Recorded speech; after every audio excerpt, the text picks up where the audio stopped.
Assalamualaikum warahmatullahi wabarakatuh. Guys, kita lanjutkan ya kisah Nabi Adamnya. Insya Allah 2 episode lagi selesai ya untuk kisah Nabi Adamnya. Kali ini akan menceritakan tentang kisah 2 anak Nabi Adam, Qabil dan Habil. Allah Subhanahu wa ta'ala berfirman, ceritakanlah kepada mereka kisah kedua putra Adam, Habil dan Qabil, menurut yang sebenarnya. Ketika keduanya mempersembahkan kurban, diterimalah kurban salah seorang dari mereka berdua, Habil, dan tidak diterima dari yang lainnya, Qabil. Ia, Qabil, berkata, "Aku pasti membunuhmu." Habil berkata, "Sesungguhnya Allah hanya menerima kurban dari orang-orang yang bertakwa. Sungguh kalau kamu menggerakkan tanganmu kepadaku untuk membunuhku, aku sekali-kali tidak akan menggerakkan tanganku kepadamu untuk membunuhmu. Sesungguhnya aku takut kepada Allah, Tuhan semesta alam. Sesungguhnya aku ingin agar kamu kembali dengan membawa dosa, membunuhku dan dosamu sendiri. Lalu kamu akan menjadi penghuni neraka. Demikian itulah pembalasan bagi orang-orang yang zalim." Hawa nafsu Qabil menjadikan dirinya menganggap mudah membunuh saudaranya. Lalu dibunuhnya saudaranya itu hingga jadilah ia seorang di antara orang-orang yang merugi. Kemudian Allah menyuruh seekor burung gagak menggali-gali di bumi untuk memperlihatkan kepadanya, Qabil, bagaimana seharusnya menguburkan jenazah saudaranya itu. Qabil berkata, "Duhai celaka aku, mengapa aku tidak mampu berbuat seperti burung gagak ini, lalu aku dapat menguburkan mayat saudaraku ini?" Oleh karena itu, jadilah ia seorang di antara orang-orang yang menyesal. Quran Surat Al-Ma'idah ayat 27 sampai dengan 31. Kisah Qabil dan Habil ini telah kami ceritakan secara lengkap di dalam kitab tafsir kami, Tafsir Ibnu Katsir, dalam pembahasan surat Al-Maidah. Adapun di sini kami akan menceritakan kisah 2 bersaudara tersebut secara ringkas menurut pendapat para ulama salaf. As-Sadi menceritakan dari Abu Malik dan Abu Saleh, dari Ibnu Abbas, dari Murrah, dari Ibnu Mas'ud, dari sebagian sahabat Nabi Shallallahu Alaihi Wasallam, bahwa Adam menikahkan setiap anak laki-lakinya dengan anak perempuan yang bukan pasangan kembarannya. Berdasarkan aturan ini, Habil hendak dinikahkan dengan saudara perempuan kembarannya Qabil. Usianya lebih tua dari Habil.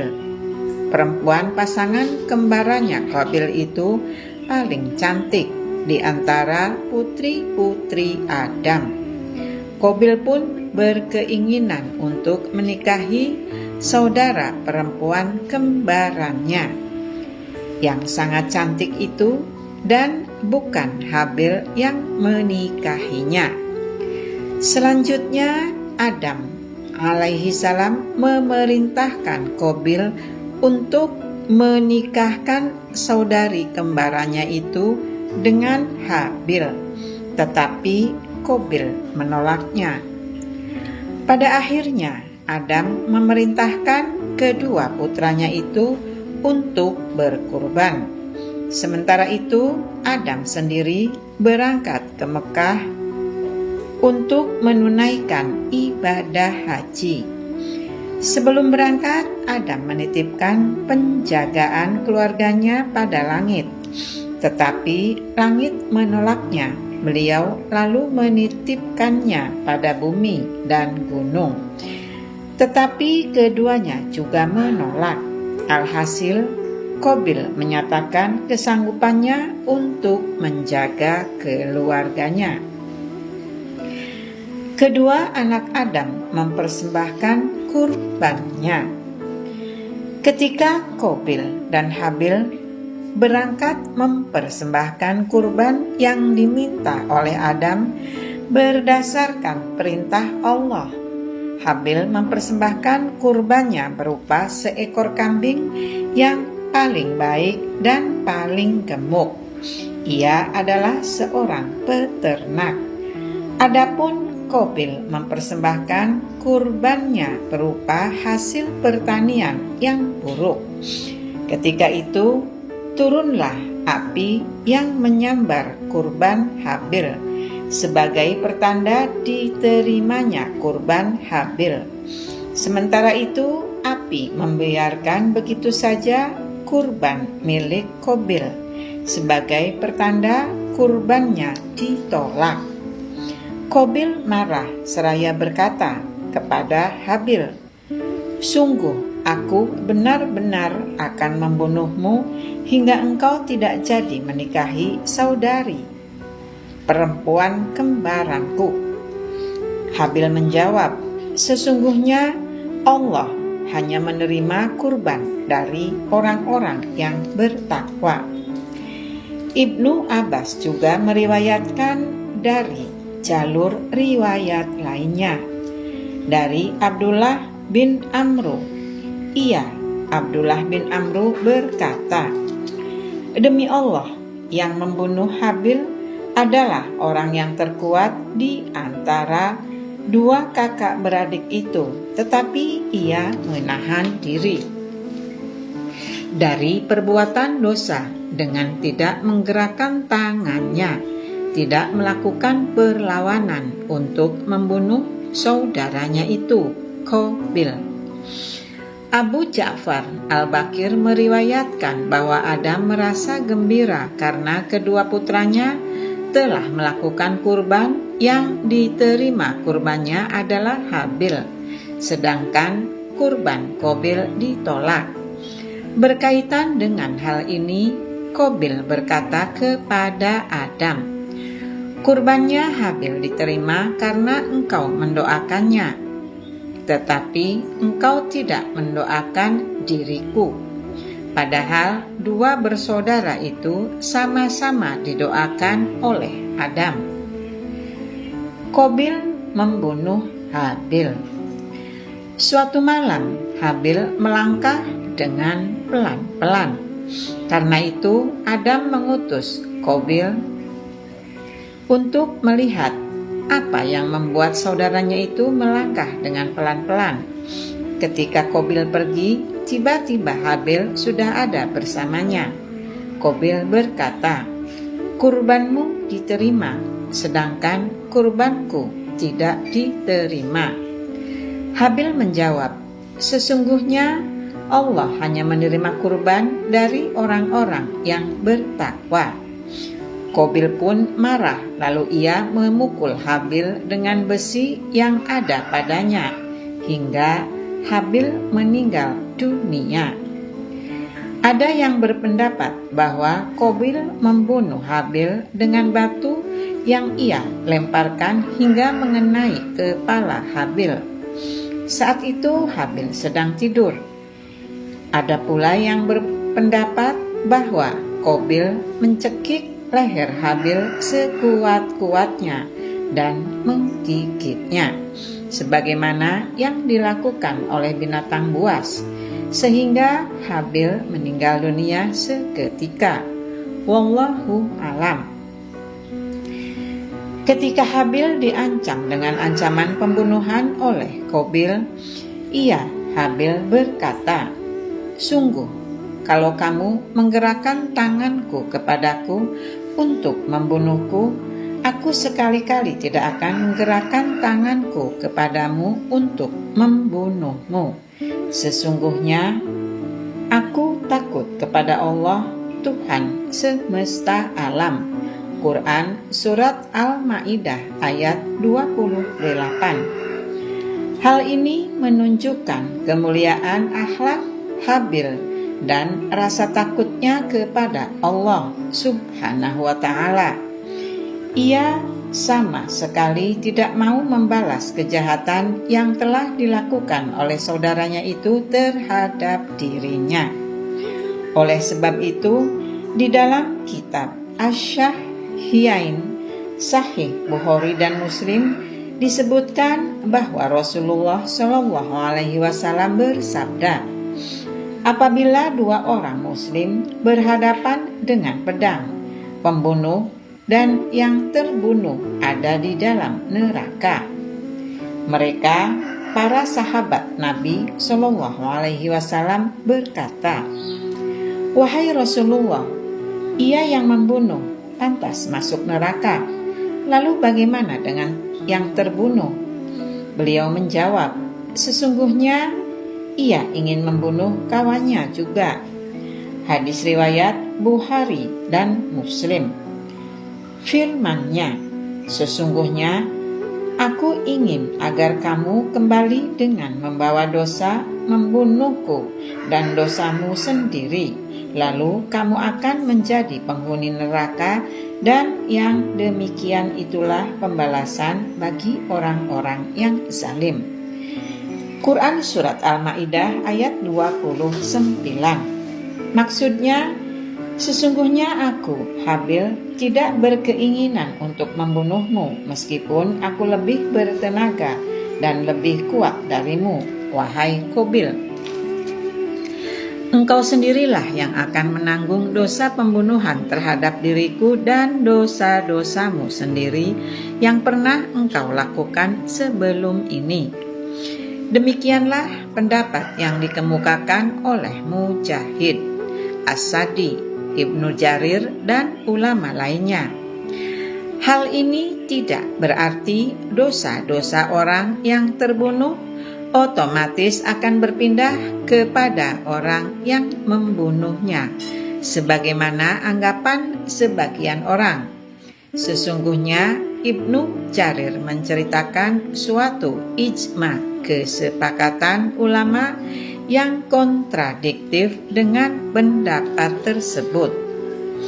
Adapun hadis yang diriwayatkan oleh sebagian orang yang tidak mengetahui dari Nabi Shallallahu Alaihi Wasallam, orang yang membunuh tidak meninggalkan suatu dosa terhadap orang yang dibunuhnya.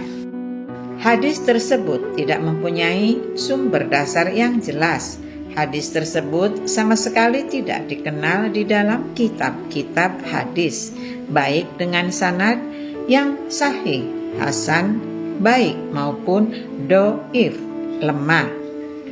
Namun para ulama ahli hadis telah bersepakat tentang kondisi sebagian orang pada hari kiamat, yaitu orang yang terbunuh akan menuntut kepada orang yang membunuhnya, sehingga semua amal kebaikan orang yang membunuh tidak mencukupi untuk menutupi kezalimannya itu. Akhirnya, semua amal keburukan orang yang terbunuh itu dipindahkan kepada orang yang membunuhnya. Demikianlah sebagaimana telah ditetapkan di dalam hadis-hadis sahih yang berkaitan dengan berbagai macam perbuatan zalim. Adapun pembunuhan adalah perbuatan zalim yang paling besar di antara semua perbuatan zalim tersebut. Wallahu alam. Kami telah menjelaskan semuanya di dalam kitab tafsir Ibnu Katsir. Alhamdulillah. Imam Ahmad, Abu Dawud, dan At-Tirmizi telah meriwayatkan suatu hadis dari Sa'ad bin Abi Waqqas bahwa ia pernah berkata ketika terjadi peristiwa fitnah pada diri Utsman bin Affan, "Aku bersaksi bahwa Rasulullah Shallallahu Alaihi Wasallam pernah bersabda, sesungguhnya akan terjadi suatu fitnah. Saat itu orang yang duduk dalam menghadapinya lebih baik dari orang yang berlari-lari kecil." Aku, Sa'ad, berkata, "Bagaimana menurut pendapatmu, wahai Rasulullah, jika ada seorang memasuki rumahku dan membentangkan tangannya hendak membunuhku?" Beliau menjawab, "Jadilah seperti anak Adam, Habil." Ibnu Mardawai juga meriwayatkan dari Hudzaifah bin Al-Yaman secara marfu, Nabi Shallallahu Alaihi Wasallam bersabda, "Jadilah engkau seperti yang terbaik di antara dua putra Adam, yaitu Habil." Hadis seperti ini juga diriwayatkan oleh Imam Muslim dan para penulis kitab As-Sunan, kecuali An-Nasa'i yang berasal dari Abu Dzar. Adapun riwayat lainnya telah dikemukakan oleh Imam Ahmad.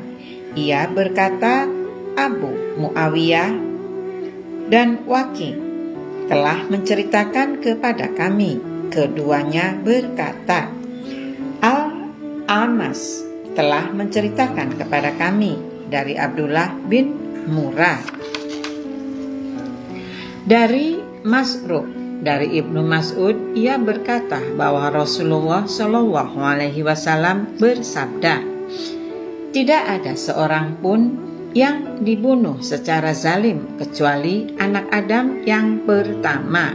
Qabil juga ikut menanggung darah dosa pembunuhnya karena ia adalah orang pertama yang melakukan pembunuhan." Hadis ini juga diriwayatkan oleh jamaah para ahli hadis, kecuali Abu Dawud. Dari hadis Al-Amas, hadis yang sama juga diriwayatkan dari Abdullah bin Amru bin Ash dan Ibrahim bin An-Nakai.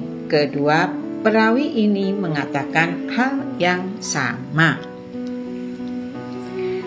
Tempat Qabil membunuh Habil.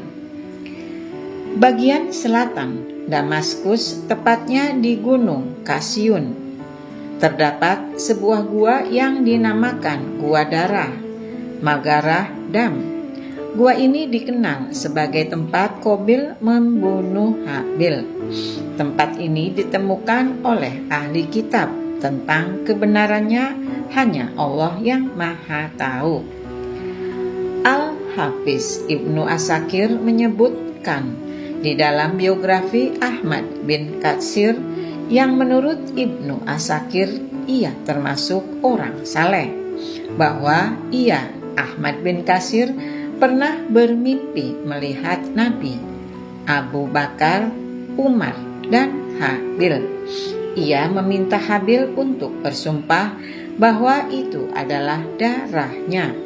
Selanjutnya, Habil pun bersumpah bahwa itu benar-benar darahnya. Ia lalu memohon kepada Allah Subhanahu wa Ta'ala agar menjadikan tempat tersebut sebagai tempat yang mustajab untuk berdoa. Allah mengabulkan permohonannya itu. Rasulullah pun membenarkan hal itu seraya bersabda, "Sesungguhnya Habil, Abu Bakar, dan Umar selalu menziarahi, mengunjungi tempat ini setiap hari Kamis." Andaikan mimpi ini benar dari Ahmad bin Katsir, tetap tidak dapat dijadikan sebagai ketetapan syariat. Wallahu alam.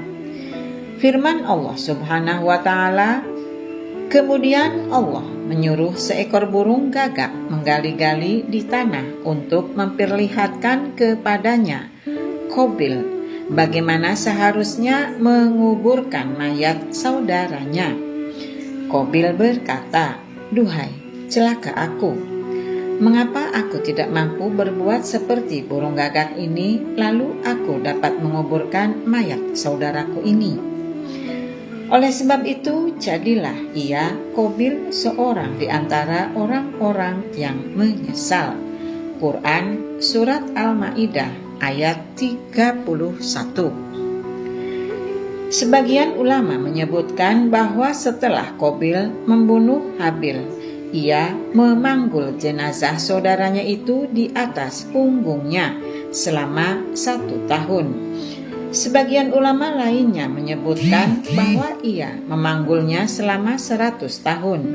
Ia terus menggendongnya sampai akhirnya Allah mengutus 2 burung gagak. As-Sadi berkata dengan sanad riwayat yang berasal dari sahabat Rasulullah. 2 burung gagak yang berteman itu saling bertarung hingga akhirnya salah satu burung itu membunuh burung lainnya. Setelah membunuhnya, burung gagak itu turun ke tanah dan menggalinya. Selanjutnya, burung gagak itu memasukkan bangkai temannya itu ke dalam lubang dan menguburnya. Ketika Qabil menyaksikannya, ia segera melakukan apa yang dilakukan oleh burung gagak itu. Qabil berkata, "Duhai, celaka aku. Mengapa aku tidak mampu berbuat seperti burung gagak ini, lalu aku dapat menguburkan mayat saudaraku ini?" Qabil pun melakukan seperti yang dilakukan oleh burung gagak. Ia memasukkan jenazah Habil ke dalam tanah dan menguburnya. Kesedihan Nabi Adam atas meninggalnya Habil.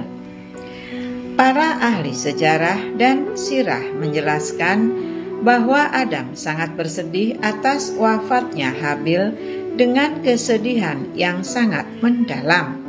Berkaitan dengan peristiwa ini, Adam mengungkapkan kesedihannya dalam suatu syair. Kubahan syair tersebut disebutkan oleh Ibnu Jarir dan Ibnu Hamid. Negeri dan orang yang berada di atasnya tiba-tiba berubah begitu saja. Wajah bumi diselimuti debu yang tampak begitu buruk. Segala warna dan cita rasa kini mulai berubah. Tiada tampak lagi keceriaan wajah. Semua telah berubah seketika.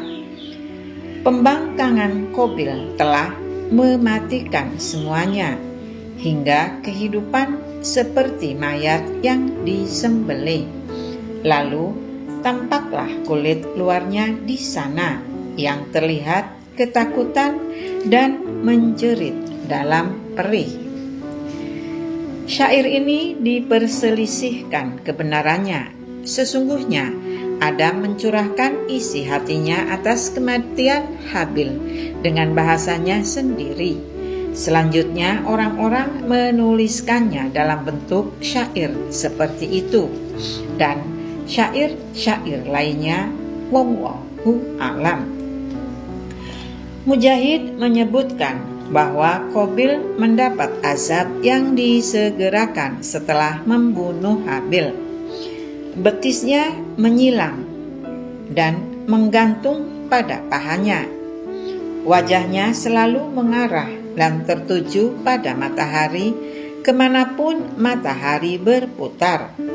Hal itu sebagai balasan dan siksaan atas dosa, kesewenangan, kezaliman, dan kedengkiannya terhadap Habil. Telah diriwayatkan dalam suatu hadis dari Rasulullah SAW bahwa beliau bersabda, Tidak ada yang lebih layak disegerakan oleh Allah hukuman siksanya di dunia, di samping disediakan pula siksa bagi pelakunya di akhirat daripada perbuatan zalim, sewenang-wenang, dan pemutusan silaturahmi. Hadis riwayat Ahmad. Keturunan Qabil menurut ahli kitab. Menurut pengamatan saya, Ibnu Katsir, terhadap kitab yang berada di kalangan ahli kitab yang dianggap oleh mereka sebagai kitab Taurat, dinyatakan bahwa Allah Subhanahu wa Ta'ala menunda dan menangguhkan siksanya bagi Qabil. Ia menetap di wilayah bumi bernama Nud yang terletak di sebelah timur Aden. Penduduk setempat menyebutnya daerah Qonin. Selanjutnya, Qabil mempunyai anak bernama Hanuk. Hanuk mempunyai anak bernama Andar. Lalu Andar mempunyai anak bernama Mihwayil. Dan Mihwayil mempunyai anak bernama Mutawasyil. Mutawasyil pun mempunyai anak bernama Lamik. Lamik menikahi dua wanita bernama Ada dan Shila. Ada melahirkan seorang putra bernama Abil. Ia adalah orang yang pertama kali menempati wilayah Al-Qubab. Di sanalah ia menyimpan harta bendanya. Ada juga melahirkan anak laki-laki lainnya bernama Naubil. Ia adalah orang yang pertama membuat alat musik, wans, sejenis gitar, dan sans, rebana. Sementara itu, Shila melahirkan seorang putra bernama Tubikin. Ia adalah orang yang pertama kali mengolah tembaga dan besi. Shila juga melahirkan seorang putri bernama Nikma. Lahirnya Syed bin Adam. Di dalam kitab Taurat tersebut juga disebutkan bahwa Adam menggauli istrinya hingga melahirkan seorang putra bernama Syed.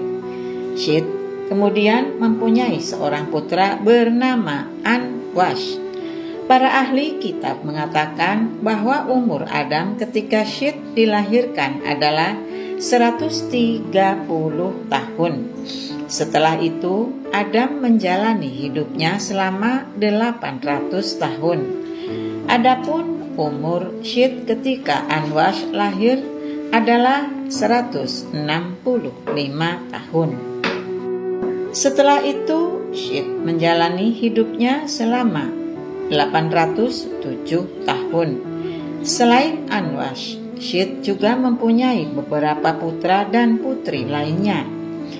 Sampai pada suatu hari, Anwash mempunyai anak yang bernama Kinan. Saat Kinan lahir, Anwash berusia 90 tahun. Setelah itu, Anwash menjalani hidupnya selama 815 tahun. Ia juga mempunyai beberapa putra dan putri. Pada usia 70 tahun, Kinan mempunyai anak yang bernama Mihlayil.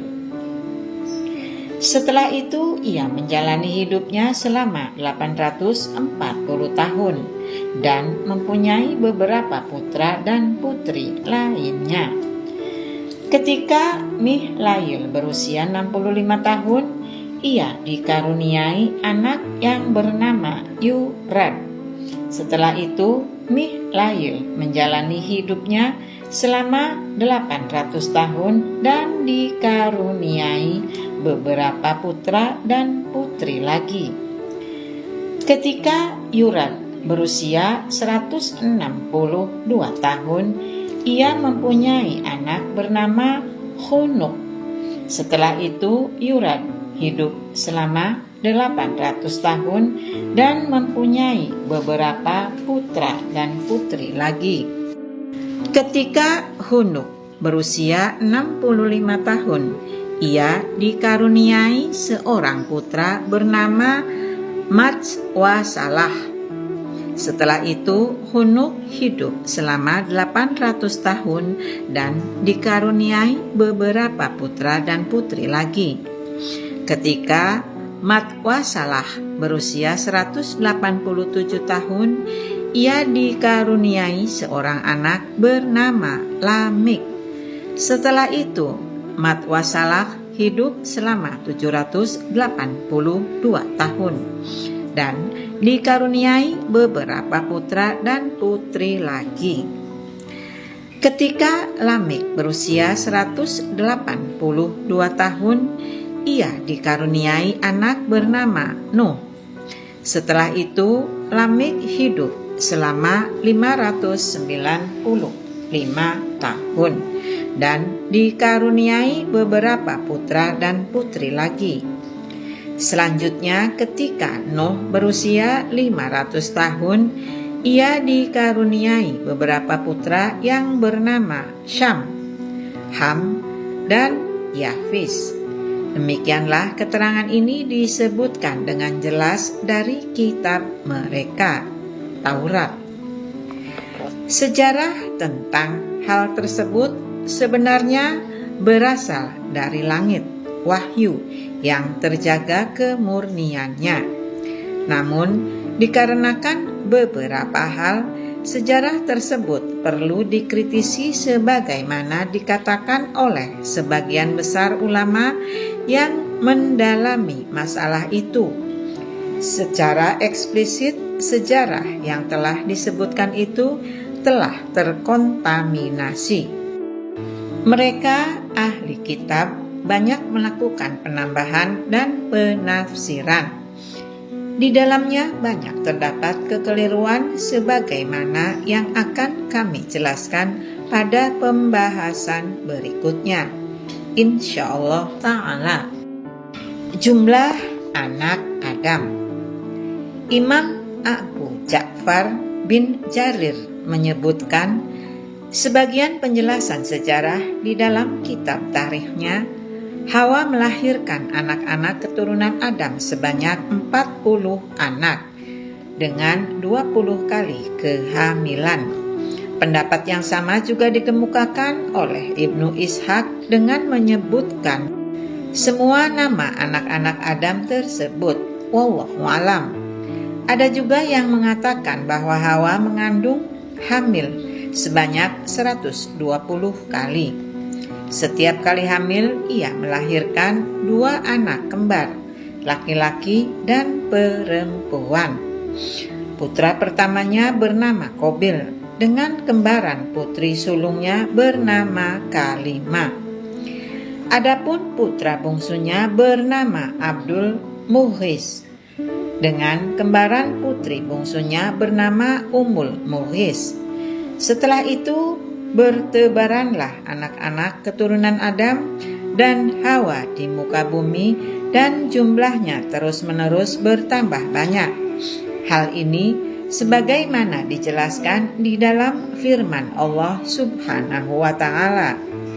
Hai sekalian manusia, bertakwalah kepada Tuhan kalian yang telah menciptakan kalian dari seorang diri, dan daripadanya Allah menciptakan istrinya, dan dari keduanya Allah memperkembangbiakan laki-laki dan perempuan yang banyak.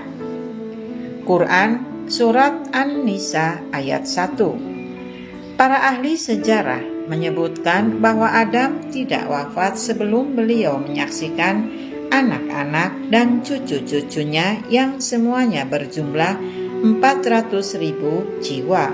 Wallahu alam.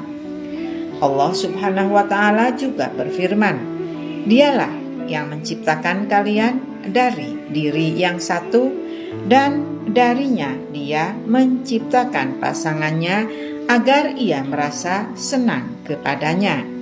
Maka setelah dicampurinya, istrinya itu mengandung kandungan yang ringan, dan teruslah ia merasa ringan beberapa waktu lamanya. Kemudian ketika ia merasa berat, keduanya suami istri itu bermohon kepada Allah, Tuhan mereka berdua, seraya berkata, "Sesungguhnya jika Engkau memberi kami anak yang saleh, tentulah kami termasuk orang-orang yang bersyukur."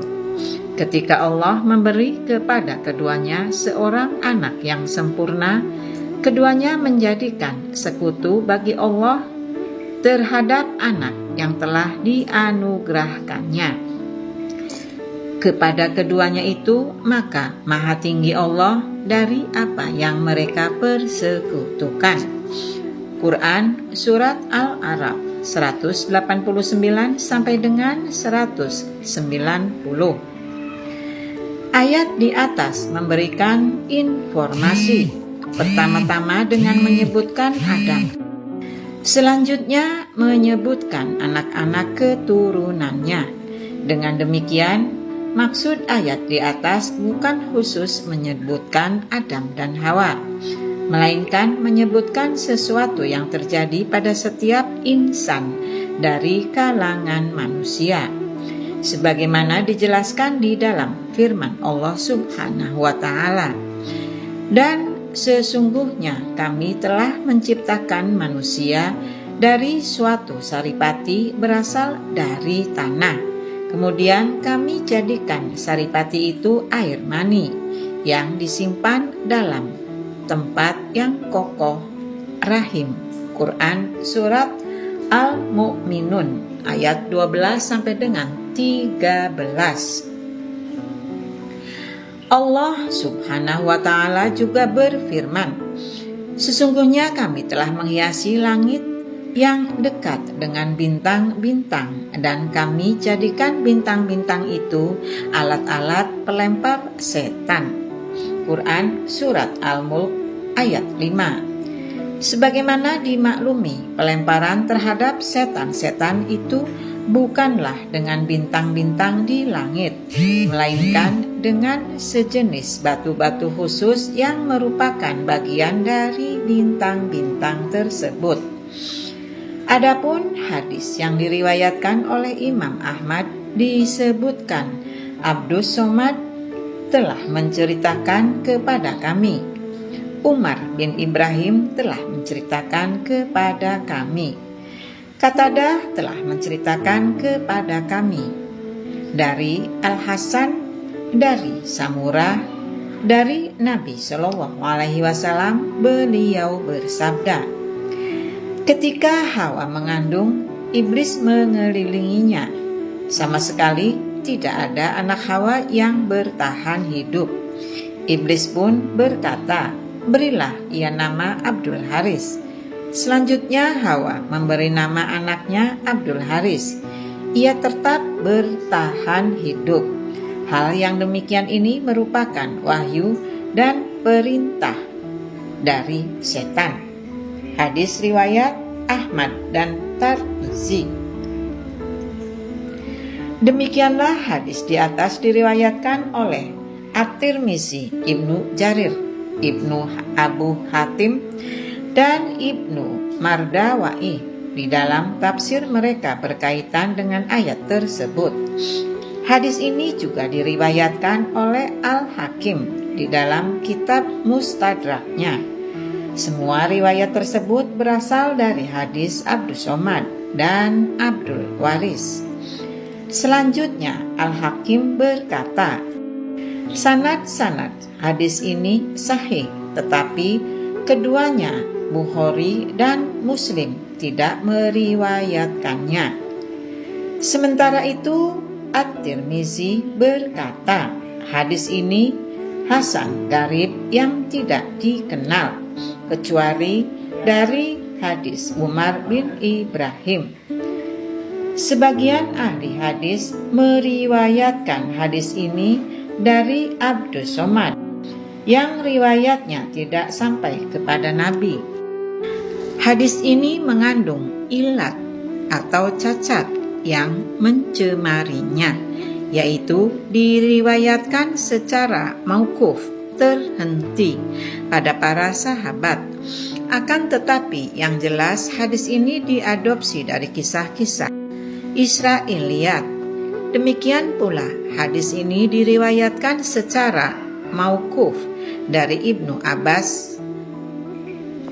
Pastinya hadis ini berasal dari Ka'ab bin Al-Akbar dan ini merupakan kelemahannya. Wallahu alam. Sesungguhnya Allah Subhanahu wa Ta'ala menciptakan Adam dan Hawa untuk menjadi ayah dan ibu manusia agar lahirlah anak-anak keturunan mereka berdua, baik laki-laki maupun perempuan dalam jumlah yang sangat banyak. Jadi, bagaimana mungkin anak-anak Hawa tidak ada yang hidup dalam masa pertumbuhan mereka sebagaimana disebutkan di dalam hadis tersebut? Mereka hanya menerka-nerka hadis tersebut, bahkan hadis tersebut munkati, terputus sanadnya, sehingga keliru jika dikatakan jalur riwayatnya sampai kepada Nabi Shallallahu Alaihi Wasallam. Hadis tersebut jalur sanadnya mauquf, terhenti. Wallahu alam. Kami telah mengulas masalah ini di dalam kitab tafsir kami, Tafsir Ibnu Katsir. Segala puji bagi Allah. Adam dan Hawa adalah orang yang bertakwa kepada Allah, sebagaimana telah dijelaskan sebelumnya. Sesungguhnya Adam adalah bapak moyang manusia yang diciptakan langsung oleh Allah dengan tangannya. Selanjutnya Allah meniupkan ruhnya ke dalam tubuh Adam. Allah memerintahkan para malaikat untuk bersujud kepada Adam. Allah juga mengajarkan kepada beliau semua nama benda dan menempatkannya di dalam surga. Sampai di sini dulu ya guys. Nanti kita sambung di bagian terakhir, yaitu bagian yang ke-10 untuk kisah Nabi Adamnya. Oke guys, sampai di sini dulu. Assalamualaikum warahmatullahi wabarakatuh.